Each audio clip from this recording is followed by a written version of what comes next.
యోసేపుకు దేవుడు తోడయ్యుండిన గనుక అతడు వర్ధిల్లెను అని దేవుని వాక్యం చెబుతుంది. స్తోత్రం చెప్పండి. హల్లెలూయా. దేవుడు తోడయ్యుంటే దీనులను సంపన్న స్థితిలోకి తీసుకెళ్తాడు. పెంట కుప్పల మీద దరిద్రులను లేవనెత్తుతాడు. ఎన్నిక యోగ్యత లేని వారిని విలువైన స్థలాల్లో నిలబెడతాడు ఆయన. చూడండి పరిశుద్ధ గ్రంథంలో ఆదికాండం 49 అధ్యాయం 22వ వచనం. యోసేపు ఫలించడు కొమ్మ, ఊట యొద్ద ఫలించడు కొమ్మ, దాని రెమ్మలు గోడ మీదకి ఎక్కి వ్యాపించును. వీలుకాండరు అతన్ని వేధించిరి, వారి బాణములు వేసి అతను హింసించిరి. యాకోబు కొలుచు పరక్రమశాలి అయిన వాని హస్త బలము వలన అతని విల్లు బలమైనదగును. స్తోత్రం కలుగును గాక. ఇశ్రాయేలుకు బండయు మేపిడివాడును ఆయనే. నీకు సహాయము చేయు నీ తండ్రి దేవుని వలనను, పైనుండి మింటి దీవెనలతోనూ, క్రింద దాగి ఉన్న అగాధ జలముల దీవెనతోనూ, స్తనముల దీవెనలతోనూ, గర్భముల దీవెనలతోనూ నిన్ను దీవించు సర్వశక్తుని దీవెనల వలన అతని బాహుబలము దిట్టపరచబడును. ఎవరో? యాకోబు తన కుమారుడిని యోసేపుని ఆశీర్వదిస్తున్నాడు, దీవిస్తున్నాడు. యోసేపు ఎవరంట? వినమా, యోసేపు ఫలించడి కొమ్మ, ఊట యొద్ద నాటబడిన కొమ్మ. యాకోబుకి 12 మంది కుమారుల్లో యోసేపు ఎన్నో కుమారుడు?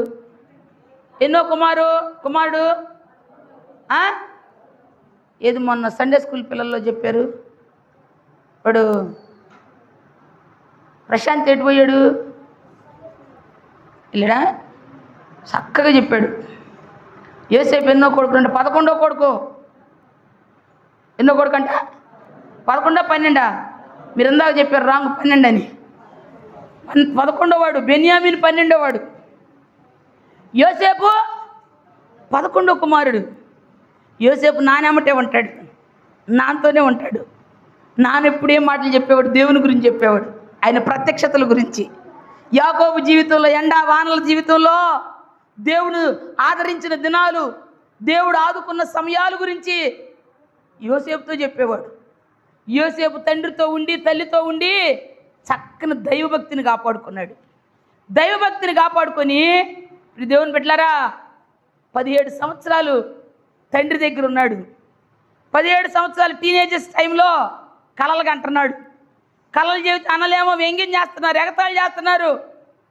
అన్నలు చేసే చెడు పనులన్నీ తండ్రికి చెబుతున్నాడు. గొర్రెల మంద కాడికి పోయి, వీడు మా మందేమంట మా తోడు వద్దు అంటున్నారు అన్నలు.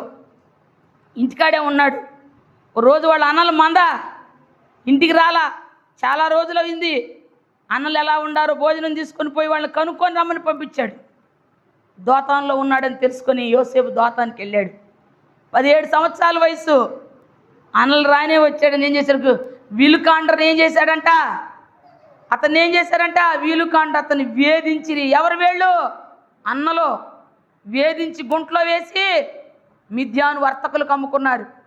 బానిసల వేలంలో ఐగుప్తుకి తీసుకెళ్ళి బానిసగా అమ్ముకున్నారు. ఎవరిని? యోసేపుని. 39వ అధ్యాయం ఆదికాండంలో యోసేపుకు దేవుడు తోడయ్యుండిన గనుక అతడు వర్ధిల్లెను అని దేవుని వాక్యం చెబుతుంది. స్తోత్రం చెప్పండి. హల్లెలూయా. దేవుడు తోడయ్యుంటే దీనులను సంపన్న స్థితిలోకి తీసుకెళ్తాడు. పెంట కుప్పల మీద దరిద్రులను లేవనెత్తుతాడు.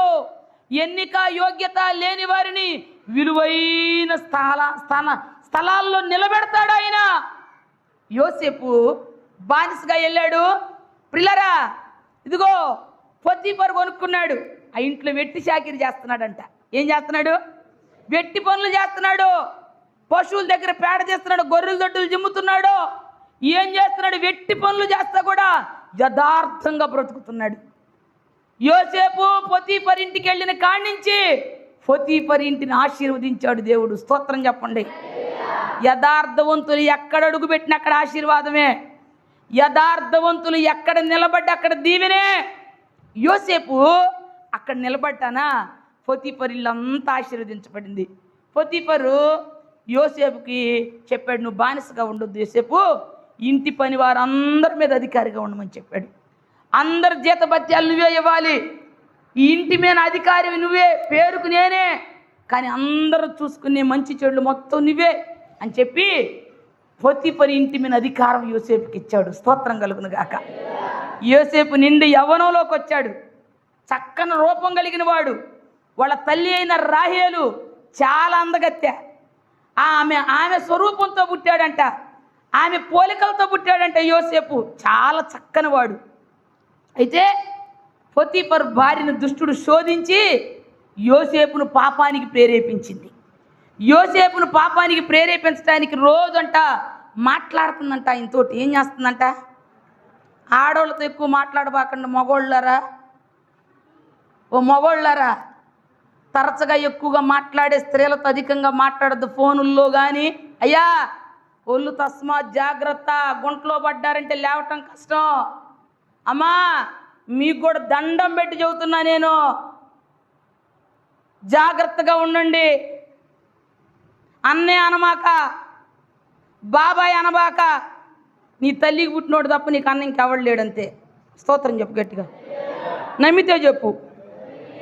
నీ తల్లి నువ్వు పుడితే తప్ప ఇంక అన్న నీకు ఎవడు లేడంతే. అన్న అంటే హాయ్ అన్న, వందనాలు అన్న, స్తోత్రం, మంచిదా గెలుపు, లేకపోతే బిర్యానీ పెడితే తినిపో. మక్క ఈ మధ్య అన్నా చెల్లెళ్ళు పెళ్లి చేసుకున్నారంట. చూసారా, వింటున్నారా వార్తలు? అన్నా చెల్లెళ్ళండి, అన్నా చెల్లి ప్రేమించుకుంటే వాళ్ళ బాధ పడలేక అమెరికా పంపించి అక్కడ పెళ్లి చేశారంట. ఎంత దరిద్రంగా లోకం తయారవుతుందో తెలుసా? జాగ్రత్తగా కాపాడుకోండి, శాప ఫలితం మరలా ఫలించాల్సి వస్తుంది. పేరుకేమో అన్న,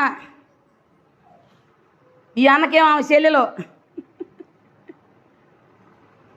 ఒక ఆయన అన్నంటే చెల్లెలు కాదు చెలి. ఏంటంట? చెలి. అమ్మ అని పిలుచుకోండి, చెల్లెలు అని పిలిపించుకోబాకండి. అమ్మ అని పిలవండి. అమ్మలో అపవిత్రత లేదు. స్తోత్రం చెప్పు, గట్టిగా చెప్పు. ఈ మాట అంటే మొన్న ఒకటి చూపించాడు పాస్టర్ గారు. తాగుబోతు కొడుకు పుట్టాడు ఆ అమ్మకి. వాడు అమ్మ మీదనే అపవిత్రమైన ఆలోచన కలిగి ఉన్నాడంట. వాడిని కట్టేసి ఆటోలో వేసి కాలు పెట్టి తొక్కుతుంది గొంతు మీద. చంపుతా వీడిని, బతకనేవన్నా వీడిని చంపేస్తా, చంపేసి జైలుకి వెళ్ళిపోతా నేను. ఎందుకో తెలుసా? కన్న తల్లి మీద వాడికి అపవిత్రమైన ఆలోచనలు పుట్టినాయి అంట. ఏ యుగం అండి ఇది? సాతాను పరిపాలన చేస్తున్నాడండి కాలాన్ని. నువ్వేమో బైబిల్ చేతిలో పెట్టుకొని భద్రంగా బతకుండా బతుకుతుంటివి, ఊరకుక్కలాగా ఊళ్ళో పడి తిరుగుతుంటివి.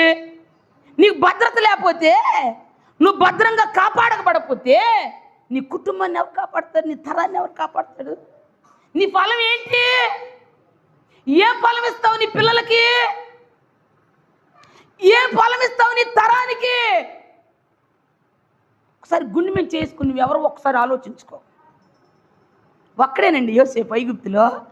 అందగాడు, బలవంతుడు, పోతీఫరు ఇంట్లో లేడు.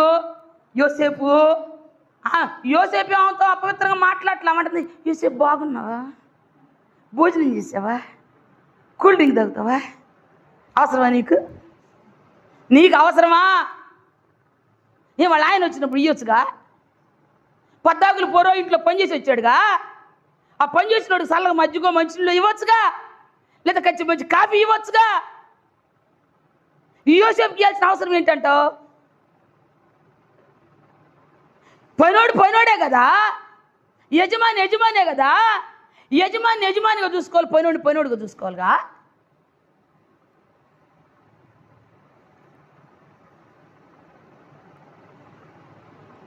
నీ స్థానం, నీ స్థితి ఎక్కడ మర్చిపోవద్దు. ఇంట్లో అవునేమో ఖరీదనే, తొరిదనే అని పిలుస్తావు. బయట అమ్మాయి నువ్వు భలే కూర వండుతావు అమ్మాయి. ఆ సంతోషం ఏదో నీ భార్యతో పలకరించరాదు? ఆనందం ఏదో చక్కగా నవ్వుకుంటా ఎంత బాగా కూర చేసావు, దరిద్రం కూర్చొని తెద్దాం అనరాదు? నీకేమో బిజీ ఏమతో మాట్లాడటానికి కుదరదు. పాపం ఇక్కడ మాట్లాడటానికి కుదరదు, ఇక్కడ సంతోషించడానికి కుదరదు. నీ రోగానికి ఏడ్చేది, నీ బాధలో ఏడ్చేది, నీ సమస్యలో ఏడ్చేది, నీకేదన్నా బాధ వస్తే అయ్యో నా దీపం, నా ఎలుగు, నా నీడని ఏడ్చే ఏమతో ఉండదు నీకు సంతోషం. బాగుండా అని అనగానే అయిపోయింది నీకు. జొల్లు మొత్తం నోట్లో నుంచి ఒంటి నిండా గారిపోతూ ఉంటుంది. కొందరు మగవాళ్ళకు జబ్బు అండి, ఎవరన్నా నవ్వుతూ బాగుండవు అంటే చాలు అయిపోతారు, వీళ్ళు చచ్చిపోతారు. మా నాన్న చెప్పేవాడు, మా ఊర్లో ఒక ఆయన ఉన్నాడంట. బస్సు ఎక్కితేనంట టికెట్ తీసుకునేటప్పుడంట ఒక టీచర్ గారంట బస్సు ఎక్కి ఆ టికెట్ తీసుకునేటప్పుడంట ఆ చిల్లర ఏదో లేకపోతే నేను ఇస్తాలే అని ₹2 ఇచ్చిందంట. రూపాయి ఇచ్చినందుకు లేదు ఆమెతో పాటు చిలకలూరిపేట పోయాడంట. అర్థమైందా?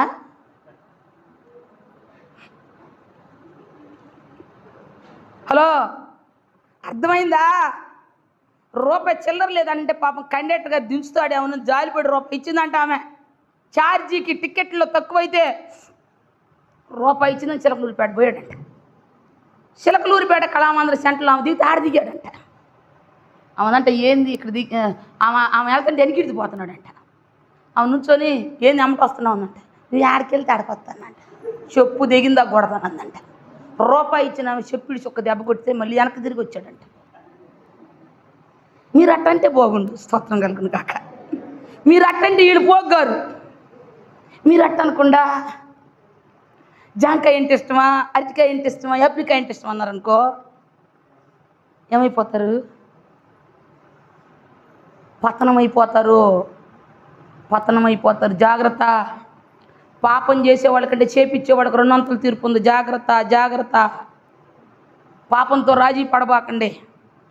మీ దగ్గరికి వచ్చేదన్నా సొల్లు మాట్లాడని చెప్పి నార్మాయ్ నీదేమన్నా ఉంటే చెప్పు, నాదేమన్నా ఉంటే చెబుతాను, రెండో దానికి చెప్తే మాత్రం ఒప్పుకోను అని చెప్పు. స్తోత్రం కలుగును గాక. హల్లెలూయా. చాలా మంది పైన ఉండదు, పాట ఉండదు. అబ్బా నీకు తెలుసా, ఈ సంగతి తెలుసా నీకు? అయ్యేందక్క రాత్రి అంట వాక్కాడంట. నాకెందుకులే, మళ్ళీ నా గురించి మళ్ళీ ఏదన్నా మళ్ళీ నాతో నేను చెప్ప ఏమైంది చెప్ప ఈయన నాకు ఏమైంది మా చెప్పాను అనుకో, మళ్ళీ ఎవరితో అనమాక, ఎవరితో అనమాక. ఎవరు పేట నుంచి వచ్చారంట, ఇంకొకరు పేడిపాడి నుంచి వచ్చారంట, ఇద్దరంట ములకలూరు వక్కిలు పోయారంట. నీకు తెలుసా? అందరూ చెప్పుకుంటున్నారు. నాకు అవసరమా? నీకు అవసరమా? ఇది అవసరమా? అపవిత్రమైన మాటలు నువ్వు మాట్లాడుకుంటే అపవిత్రుడు పనిచేస్తాడు. పవిత్రమైన మాటలు చెప్పుకున్నావు పరిశుద్ధుడు పనిచేస్తాడు. స్తోత్రం చెప్పు, గట్టిగా చెప్పు.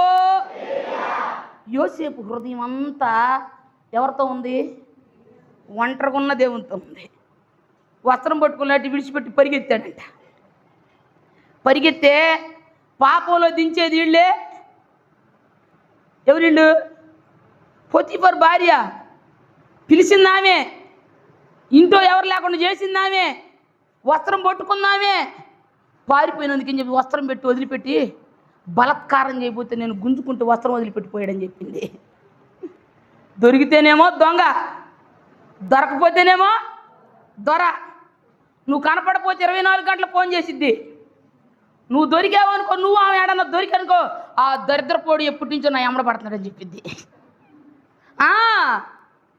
ఈ అనుభవాలంటే పిచ్చోళ్ళారా, ఈ మామూలు అనుభవాలు అనుకుంటున్నారేంది?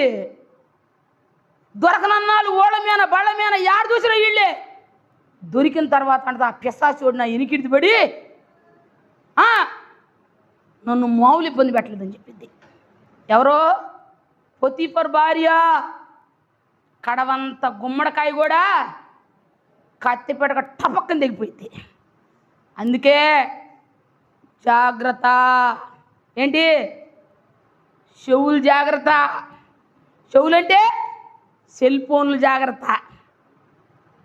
సెల్ఫ్ కంట్రోల్లో ఉండాలి. కంట్రోల్ తప్పితే పట్టాకి యాక్సిడెంట్లు అయిపోతాయి. యాక్సిడెంట్ అయిపోయింది, గల్లంత అయిపోతావు. జాగ్రత్త. స్తోత్రం కలుగును కాక. ఉద్యోగం పోతే పోయింది, ఉండనేడపోతే పోయింది, పవిత్రత కావాలని పరిగెత్తాడు. స్తోత్రం చెప్పు. హల్లెలూయా. పొతీఫర్కు అయ్యా ఎబ్రిడ్ వచ్చాడు, నన్ను ఎడ చేశాడని చెప్తే జైల్లో వేశాడు.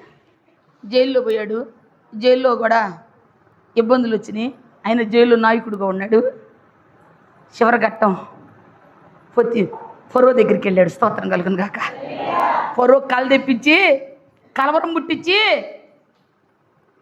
ఫరో కలవరాన్ని పుట్టించి, కలవరం నుండి విడిపించే వాళ్ళు ఎవరైనా ఉండాలంటే జ్ఞానులకు అర్థం కాని కలిచ్చి చెరసాల్లో ఉన్న యోసేపుని పిలిపించేటట్టు చేశాడు దేవుడు. స్తోత్రం కలుగును గాక. హల్లెలూయా. 30 ఏళ్ళకి బయటకు వచ్చాడండి. 17 ఏళ్ల బానిసగా వెళ్ళి 30 సంవత్సరాలకు ఐగుప్తులో ప్రధానమంత్రికి కనపడ్డాడు. స్తోత్రం చెప్పండి. ఎన్ని సంవత్సరాల గ్యాపు?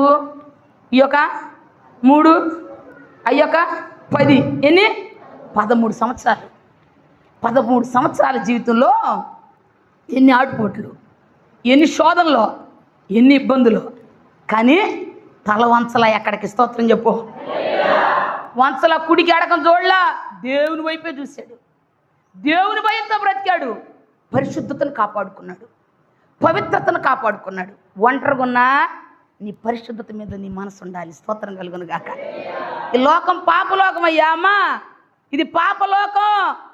నీ విశ్వాస జీవితాన్ని పాడు చేయటానికి ధనం రూపంలోనో, స్త్రీ రూపంలోనో, పురుషుడి రూపంలోనో, ఏ రూపంలో ఒక రూపంలో నిన్ను ఆవరించింది పాపం. శాతగాని వాళ్ళుగా మారండి పాపం చేయించడానికి.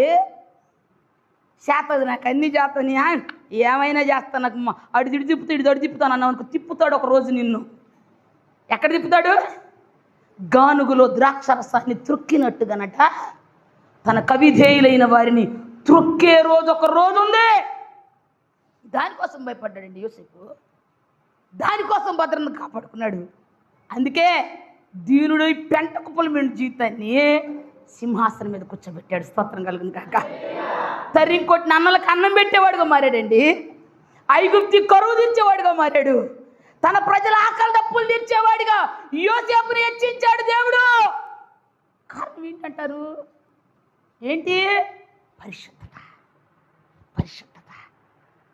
నువ్వు ప్రార్థన చేయకపోయినా పర్వాలా, పరిశుద్ధంగా బ్రతుకు. నువ్వు ఉపవాసం లేకపోయినా దేవుడేం బాధపడ్డావు, పరిశుద్ధతను కాపాడుకో. నాకేం పాపం లేదండి, నేను పరిశుద్ధంగానే ఉండానండి అంటే పాపం గురించి ప్రోత్సహించబాక.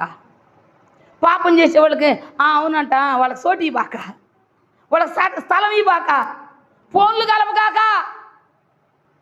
చాలా మంది అంట ఈ మధ్య ఫోన్లో బ్యాలెన్స్ చేపిస్తున్నామని అటు ఇటు చెప్తున్నారంట, అటు ఇటు చేస్తున్నారంట బ్యాలెన్స్ ఖర్చు తప్పిద్దని. అన్నం లేకపోతేనే మన తల్లి ఉంది, మన మధ్య ఒక తల్లి నాకు చెప్పింది, పావని పరిస్థితులు ఏ విధంగా మన్నా సావనైనా చావాలి కానీ పాపం జోలికి పోకూడదని చెప్పేది. స్తోత్రం కలుగుగాక. సావనైనా చచ్చిపోవాలని కానీ పాపం మాత్రం చేయకూడదు. పాపం చేసి చచ్చే కంటే పాపం చేయకుండా నిజాయితీకి చచ్చిపోవటం మంచిదని చెప్పింది. పాపం విషయమై నిజాయితీ. స్తోత్రం చెప్పు. హల్లెలూయా. హల్లెలూయా. ఎంత గడ్డి తింటేనేవాడి చచ్చిపోతావండి. గడ్డి తింటే జబ్బు వచ్చి చచ్చిపోతావు, అన్నం తిని బతుకుతావు. స్తోత్రం కలుగును కాక. అవునా? అన్నం తింటే బతుకుతావు, గడ్డి తింటే చచ్చిపోతావు. గడ్డి తింటే చచ్చిపోతావు. సింహాసనం మీద కూర్చోబెట్టాడు ఆయన. యాకోబు కొలుచు పరాక్రమశాలి యొక్క ఆశీర్వాదంతో నింపబడ్డాడు. స్తోత్రం. హల్లెలూయా. నన్ను కదిలించిన మాట ఏంటో తెలుసా? యాకోబు కొలుచు పరాక్రమశాలి హస్తబలం చేత యాకోబు విల్లు బలమైందిగా మారిపోయింది యోసేపుది. స్తోత్రం. హల్లెలూయా. హల్లెలూయా. తన జీవితంలో పరాక్రమశాలి ఎవరో తెలుసా? యాకోబు కొలుచు దేవుడు. స్తోత్రం. వాళ్ళ తండ్రి దేవుడు. స్తోత్రం. ఆ తండ్రి దేవుని హస్తబలం వలన యోసేపు విల్లు బలమైందిగా మార్చాడు నా దేవుడు.